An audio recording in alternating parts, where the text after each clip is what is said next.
آنکھیں موند کے زندگی گزار رہے ہو تو اس سے بڑی بدبختی اور کیا ہو سکتی ہے۔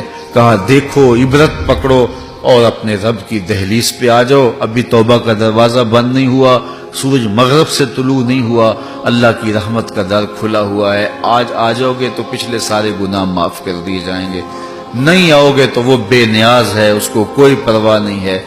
آج اس نے تمہیں مہلت بھی دی ہے، آج اس نے وقت بھی دیا ہے، ہو سکتا ہے دیر تک تمہیں موت نہ آئے، تمہاری دنیا کے اوپر گرفت نہ ہو، لیکن آخرت میں تمہاری گرفت ہوگی۔ مشو مغرور کن بر حلم خدا، دیر گیرد سخت گیرد مر تورا۔ اللہ کے حلم پہ، اس کی بردباری پہ مغرور نہ ہونا۔ وہ دیر سے پکڑتا ہے لیکن جب پکڑتا ہے تو سخت جکڑتا ہے۔ ان بطش ربک لشدید، تیرے رب کی پکڑ بڑی سخت ہے۔ تو پھر نہ کوئی فرار کا راستہ ہوگا، نہ بھاگنے کا راستہ ہوگا، نہ کوئی بہانہ تراشا جا سکے گا۔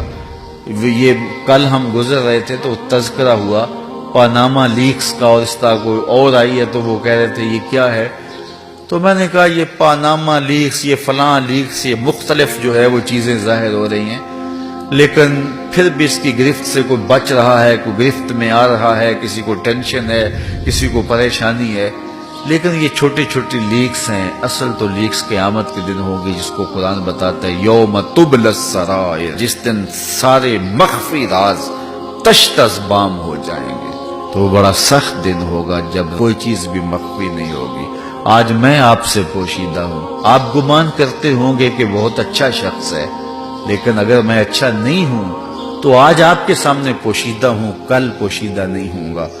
آج آپ میرے سامنے پوشیدہ ہیں، میں آپ کے بارے میں اچھا سوچ رہا ہوں، سوچنا بھی مجھے چاہیے، لیکن اگر آپ اچھے نہیں ہیں تو کل قیامت کے دن تش تش بام ہو جائیں گے۔ قبل اس سے کہ میں آپ کے سامنے کھل جاؤں اور آپ میرے سامنے کھل جائیں، کیا اچھا ہو کہ آج ہی توبہ کا دروازہ کھلے، ہم سب مالک کی دہلیز پہ آ جائیں، اس کی چوکھٹ پہ آ جائیں، کہیں مالک جو ہو گیا سو ہو گیا، ہم تیرے محمد کا واسطہ دیتے ہیں تجھے، ہمارے گناہ معاف کر دے۔ اللہ پچھلے سارے گناہ معاف کر دے گا، اور اللہ تعالیٰ جل شانہ جب معاف کرتا ہے تو پھر نشان بھی نہیں چھوڑتا۔ نامہ اعمال سے فرشتوں کو حکم دیتا ہے نامہ اعمال میں جو لکھا ہے وہ بھی مٹا دو، اللہ اکبر۔ اور پھر کرامن کاتبین کے جو ذہنوں میں یادداشتیں ہوتی ہیں وہ بھی محو کر دیتا ہے۔ اور پھر زمین گواہ ہوتی ہے، جہاں جرم کیا جاتا ہے اللہ زمین سے بھی خارج کر دیتا ہے۔ پھر انسان کے اپنے اعضائے بدنیاں قیامت کے دن گواہی دیں گے، تو اعضائے بدنیاں سے بھی اس کی یادداشت ختم کر دیتا ہے۔ جب اللہ نے معاف کر دیا تو پھر ایسا معاف کر دیا کہ کوئی دھبا بھی باقی نہ رہا، کوئی اس کے آثار بھی باقی نہ رہے۔ تو کتنا کریم ہے وہ، 70 مائیں اتنا پیار نہیں کرتی، اکیلا رب جتنا پیار کرتا ہے۔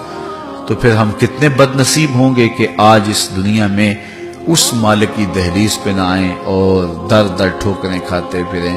یہ کتاب ہمیں بلا رہی ہے تو ہمیں ضرور تدبر کرنا چاہیے اور اپنی زندگیوں کو بدلنا چاہیے۔ کل پچھتاوا ہوگا، لیکن کل کے پچھتاوے سے کیا بہتر ہے کہ آج ہی ہم اپنی زندگی تبدیل کر لیں۔ کل تو دارالجزا ہے، دارالعمل نہیں ہے، تو اس دارالعمل میں ہم اپنی دارالجزا کے لیے بہتریاں بھیجیں۔